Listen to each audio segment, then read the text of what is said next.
तो नमस्कार, आप सबका स्वागत है बेस क्लास में। मेरा नाम है लोकेंद्र सिंह ठाकुर और इस वीडियो में हम लोग करेंगे class 12th MP board economics के सिंपल पेपर के ऑब्जेक्टिव का सॉल्यूशन। तो जितने ऑब्जेक्टिव थे उन सभी के आंसर मैं आपको यहाँ बताने वाला हूँ। रही बात क्वेश्चन आंसर्स की, तो क्वेश्चन आंसर आपको बुक में या परीक्षा में मिल जाएंगे। ठीक है, तो अगर आपने अभी तक कुछ भी नहीं पढ़ा है क्वेश्चन आंसर कैसे करना है तो उसके बारे में अभी थोड़ी देर बाद बात करेंगे। तो पहले अपन बात करते हैं सिंपल पेपर की। तो ये सिंपल पेपर मिलेगा कहाँ पर? तो MP BSc board of secondary education में आप आगे स्लैश लगा के लिख सकते हैं सिंपल पेपर। तो आपको डायरेक्ट ऑफिशियल साइट मिल जाएगी एमपी बीएससी की। ठीक है, अब वहां से आप इसको डाउनलोड कर सकते हैं। और मैंने ये क्वेश्चन जो है वो पेपर ना लेते हुए सीधे क्वेश्चंस ले लिए, तो क्वेश्चंस कॉपी कर लिए इधर पे, तो आपको ताकि सब क्लियर दिखे। ठीक है, और कुछ बात नहीं। चलिए तो शुरू करते हैं। सबसे पहला क्वेश्चन आता है चूज द करेक्ट ऑप्शंस में। पहला, the main objective of socialist economy. तो सोशलिस्ट इकोनॉमी का काम ही मेन होता है पब्लिक वेलफेयर करना। तो पब्लिक वेलफेयर का ऑप्शन यहाँ पे दिया था मैक्सिमम फोर्थ वाला, तो ये आपका डी आंसर इसका हो जाता। ओके, तो आप लोग जैसे मैं क्वेश्चन टिक लगा रहा हूँ तो पहले अपने खुद से वीडियो को रोक के देखें कि कौन सा आंसर हो सकता है, जिससे कि आपके ज्यादा अच्छे से प्रैक्टिस हो जाएगी। और अगर आप चाहते हैं कि ऑब्जेक्टिव अपन सीरीज लेकर आए तो आप मुझे कमेंट करके जरूर बताएं। यूटिलिटीज रिलेटेड टू, तो यूटिलिटी जो है वो सेटिस्फेक्शन को बताती है, तो सेटिस्फेक्शन ऑफ ह्यूमन वांट इसका सही आंसर हो जाता। थर्ड दिया, when total utility is fix then marginal utilities. तो टोटल यूटिलिटी जो है वो फिक्स तो नहीं होती है, तो यहाँ पे कुछ गड़बड़ दी हुई है क्वेश्चन में, है ना। इसकी जगह अगर होता अनचेंज, क्या होना था? अनचेंज। अनचेंज मतलब कि चेंज नहीं होती है, तो अनचेंज जो है वो जीरो, उस टाइम पे यूटिलिटी जो है वो जीरो होती है। मार्जिनल यूटिलिटी क्या होती है उस टाइम पे? जीरो। तो ये आपका कुछ इस तरह का कर्व बनता है। मैं आपको तीनों बना के दिखा देता हूं। तो आपका टोटल यूटिलिटी इस तरह का जाता है, फिर मार्जिनल यूटिलिटी जहां से ये आपका मैक्सिमम होता है टीयू, वहां पे एमयू जीरो होता है। तो ये वाला पॉइंट पूछा था हमने। मार्जिनल यूटिलिटी क्या होता है आपका? यहाँ पे जीरो होता है, तो इसका पहला आंसर हो जाता है जीरो। चलिए और देखते हैं फोर्थ क्वेश्चन।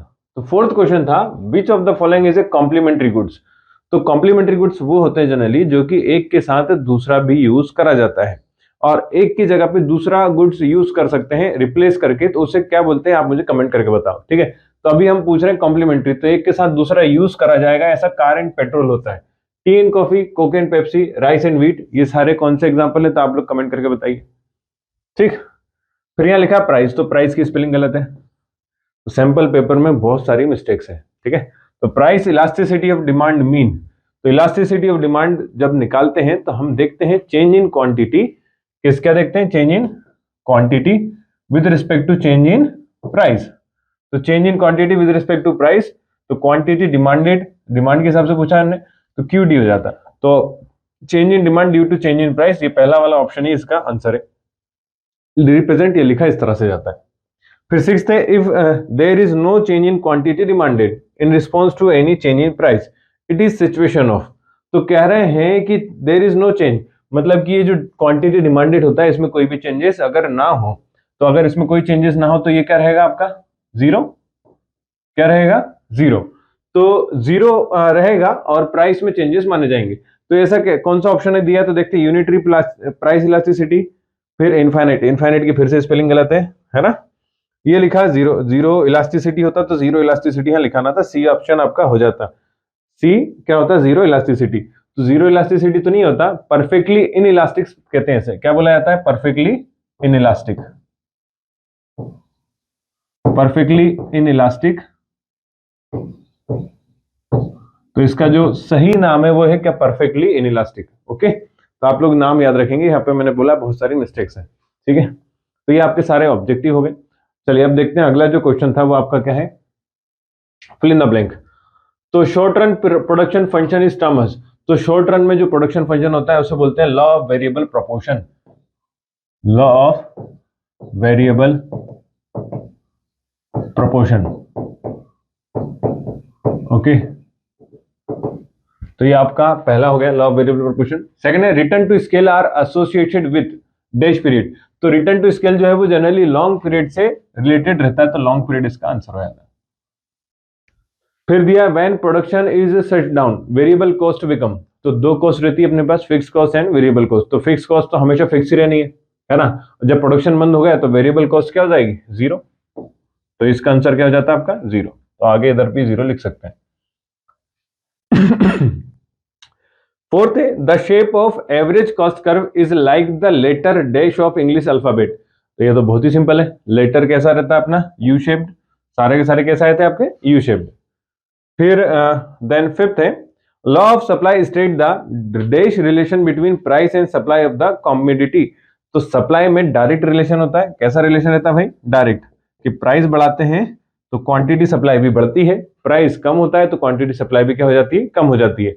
सेम अपोजिट जो इसका उल्टा है वो काय में होता है डिमांड में। तो प्राइस बढ़ता है तो आपका प्राइस बढ़ने पर डिमांड क्या होती है कम होती है, तो वहां पे इनवर्स रिलेशन मिलता है। तो यहाँ कैसा रिलेशन है डायरेक्ट रिलेशन है। फिर for goods like milk elasticity of supply is, तो ये मैंने अभी बताया था कि जिसमें इलास्टिसिटी में कोई चेंजेस नहीं होते उसको क्या बोलते हैं, तो इसका आंसर आप देंगे।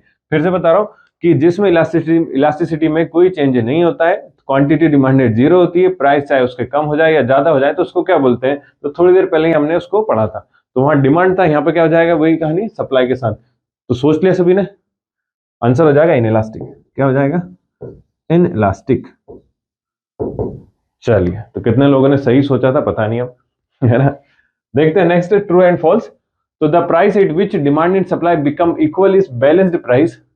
तो ये टर्म जो दिया था बैलेंस प्राइस जैसा तो नहीं होता है, इसको बैलेंस प्राइस को इक्विलिब्रियम बोला जाता है। क्या बोलते हैं मार्केट इक्विलिब्रियम, मार्केट इक्विलिब्रियम। तो ये जितने ऑब्जेक्टिव हैं ये सब कॉन्सेप्ट से बने थे, मार्केट इक्विलिब्रियम बोला जाता है। और मार्केट इक्विलिब्रियम अगर आप इसका कर्व बनाते हैं तो कैसा बनता है, तो ये आपका डिमांड है, ये आपका सप्लाई है, ये जो यहाँ पे इंटरसेक्ट होता है इसको बोलते हैं मार्केट इक्विलिब्रियम। ओके, तो मैंने सारी चीजें डिटेल में अपने कोर्स में पढ़ाई हुई है। एप्लीकेशन आपको बीएसटी क्लासेस के नाम से प्ले स्टोर पर मिलेगी, जिसपे सिलेबस पूरा हो चुका है। तो आपको वहां पे रिकॉर्डेड वीडियो डाल चुकी है, पूरा का पूरा सिलेबस है 25 से 26 वीडियो में, ज्यादा कुछ भी नहीं है। तो आप 2-2 3-3 में देखते हो तो 10 दिन में पूरा इकोनॉमिक्स का सिलेबस हो जाएगा, जिसको आप बार बार रिपीट देख सकते हैं। तो बीएसटी क्लासेस आप लोग सर्च करेंगे गूगल प्ले स्टोर पे तो आपको एप्लीकेशन मिलेगी, वहां पे आपको इकोनॉमिक्स का कोर्स मिल जाएगा। उसमें कॉन्सेप्ट्स पढ़ाए, उन्हीं कॉन्सेप्ट्स के बीच में से क्वेश्चंस हैं, न्यूमेरिकल भी उसमें से बनते हैं अगर न्यूमेरिकल करना चाहते हैं तो। ठीक है, इकोनॉमिक्स में न्यूमेरिकल 1-2 आते हैं, ज्यादा नहीं। तो market price is a fluctuating phenomena. तो ये तो सीधी सी बात है कि मार्केट प्राइस जो है वो डिमांड एंड सप्लाई के हिसाब से क्या होता है चेंज होता है। तो ये भी ट्रू हो जाता है। तो पहला भी ट्रू है, दूसरा भी क्या है ट्रू है। ओके, पहला भी ट्रू है एंड सेकंड वाला भी क्या है ट्रू है। ठीक है, फिर थर्ड दिया है John Maynard Keynes is regard as the founding father of modern economics. तो मैक्रो इकोनॉमिक्स के देने वाले यही है, तो इसलिए ये भी क्या था ट्रू है। फोर्थ है the world great depression year is 1910। तो ग्रेट डिप्रेशन कब हुआ था, तो 1910 में नहीं हुआ था, ये फॉल्स है, 1930 के टाइम पे हुआ था। 1929 कुछ किताबों में मिलेगा, कुछ किताबों में 1930 मिलेगा। तो आप लोग दोनों मतलब 1910 तो है नहीं, है ना। फिर GNP is a national product, तो ये भी ट्रू है। जीएनपी कैसा प्रोडक्ट है भाई, नेशनल प्रोडक्ट ही है, तो नाम ही उसका पूरा है क्या है ग्रॉस नेशनल प्रोडक्ट। फिर सिक्स्थ है semi finished goods are term as intermediate goods. तो सेमी फिनिश्ड गुड्स को इंटरमीडिएट गुड्स कहते हैं क्या, तो ये भी ट्रू है। सेमी फिनिश्ड मतलब जो अभी पूरी तरह से कंप्लीट नहीं हुए। तो सारे ट्रू तो केवल एक ही क्या है आपका फॉल्स है, कौन सा, जो कि फोर्थ वाला। तो ये आपके सारे ट्रू फॉल्स हो गए। चलिए आगे देखते हैं। आगे ये इसमें आपको थोड़ा सा मैंने पिक्चर लिया हुआ है तो क्लियर दिखेगा नहीं दिखेगा, चलो थोड़ा सा छोटा कर देते हैं। नहीं हो रहा, हो गया, नहीं हुआ, हो गया, ठीक है। चलो अब थोड़ा सा दिख रहा होगा, है ना। तो यहाँ पे है क्या, पहले तो मैं आपको कलर चेंज कर देता हूँ, पेन का व्हाइट पे दिखेगा नहीं। ओके, पहला दिया था एनएनपी, तो ये तो बहुत ही इजी से था। एनएनपी मतलब होता है नेट नेशनल प्रोडक्ट, तो ये इसका पहला आंसर हो जाता है। दूसरा होता है जीएनपी, जीएनपी होता है ग्रॉस नेशनल प्रोडक्ट, तो आपका ये सेकंड वाला हो जाता है, लाइन से ही दिए शायद। डिफिकल्टी ऑफ बार्टर सिस्टम, तो डिफिकल्टी जो है वो यहां आ जाता है lake of double coincident. Lake of double coincident मतलब कि आपके पास एक्सचेंज करने में दिक्कत होती है, तो ये आपका बार्टर सिस्टम की कमी है, डिसएडवांटेज या लिमिटेशंस के नाम से पूछा जाता है। प्राइमरी की स्पेलिंग गलत है, देखो, डिफिकल्टी की भी गलत है, तो मिस्टेक्स बहुत सारी हैं, है ना। Primary function of money, money का प्राइमरी फंक्शन क्या है, तो मीडियम ऑफ एक्सचेंज माना जाता है मनी को, तो ये आपका फोर्थ है। देन सेंट्रल बैंक, तो सेंट्रल बैंक जो है अपना कौन सा है, आरबीआई, तो ये आपका फिफ्थ ऑप्शन हो जाता है। देन उसके बाद दिया है सिक्स्थ वाला जिसका नाम है कमर्शियल बैंक, तो कमर्शियल बैंक आपका कौन सा है, एसबीआई, तो ये फिफ्थ हो गया, ये आपका सिक्स्थ हो गया। देन एमपीसी, तो एमपीसी होता है मार्जिनल प्रोपेंसिटी टू कंज्यूम, तो आपका आखिरी वाला जो है ऑप्शन वो 7th हो जाता है। तो ये सारे आपके क्या हो गए, मैच द कॉलम हो गए। अब आखिरी में बचते हैं आपके क्या, वन वर्ड। तो सबसे बड़ी समस्या वन वर्ड और इसी में आती है ना। तो पहला था right the full form of MPS, तो ये तो बहुत ही ईजी है। तो right the full form of MPS, तो फुल फॉर्म लिख लेते हैं। एमपीएस का क्या होगा, तो एमपीएस का full form marginal propensity to save, marginal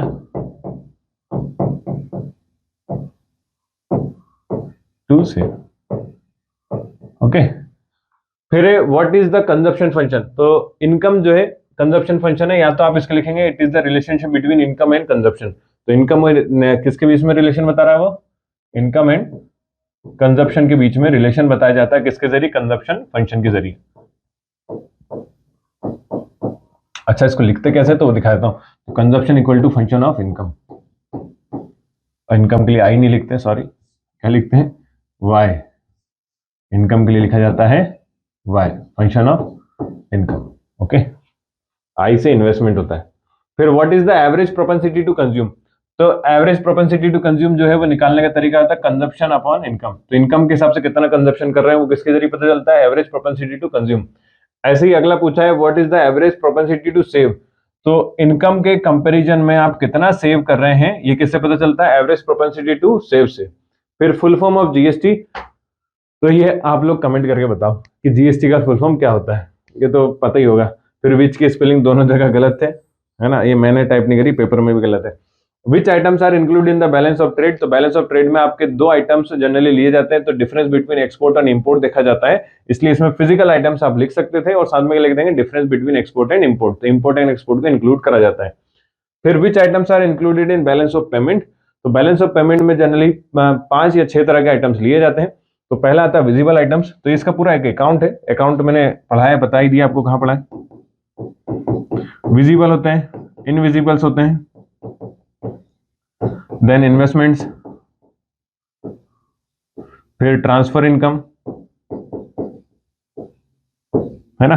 तो ट्रांसफर में यूनिलेटरल ट्रांसफर जनरली आते हैं, और इसके बाद आपका क्या जाता है, sale and purchase of assets, तो ये करंट अकाउंट के आइटम्स हैं, ये करंट अकाउंट के सारे। हाँ, इसमें अकाउंट बनता है, इसका एक अकाउंट याद रखने का तरीका है, sale and purchase of assets, और इसके बाद जनरली आपका आता है लेंडिंग एंड बोरोइंग्स। तो ये आपका इतने आइटम जनरली इसमें इंक्लूड करे जाते हैं। तो बोरोइंग मतलब लिया हुआ पैसा। तो ये आपकी पूरी कहानी थी, इतने ही आपके सारे ऑब्जेक्टिव हैं। और क्वेश्चन आंसर अगर आप देखना चाहते हैं तो क्वेश्चन आंसर इसके आपके बुक से देख सकते हो, बुक में नहीं मिल रहा है तो कोर्स में मैंने पीडीएफ पूरा प्रोवाइड करा हुआ है सॉल्यूशन का, जहाँ पे कॉन्सेप्ट्स को भी एक्सप्लेन करा है। तो कुछ दिन बचे हैं पढ़ाई के, है ना। सबसे पहले आपका अगर आप देखो तो अकाउंट्स का है, सॉरी बिजनेस हिंदी का है, फिर एक इंग्लिश का पेपर है, उसके बाद आपका क्या एग्जाम है, उसके बाद आपका इकोनॉमिक्स का पेपर है। तो 3 दिन के गैप है इकोनॉमिक्स में, तो ज्यादा गैप है नहीं।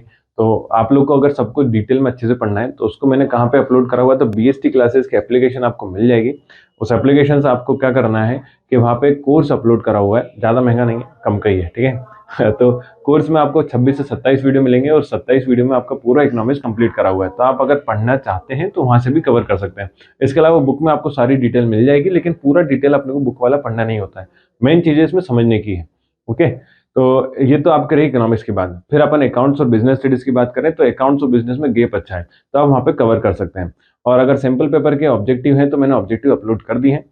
अगर आप चाहते हैं कि मैं इसके और ऑब्जेक्टिव के क्वेश्चंस लेकर आऊँ, डेली अपन लाइव क्लास करें, तो आप मुझे कमेंट सेक्शन में बताइए, क्योंकि है ना बच्चे बहुत सारे वीडियो देखते रहे, लाइक कम करते हैं, दूसरा सब्सक्राइब भी नहीं करते हैं, दोस्तों को शेयर भी नहीं करते हैं। अकेले अकेले पढ़ के क्या कर लोगे, साथ में ग्रो करो ना, ठीक है।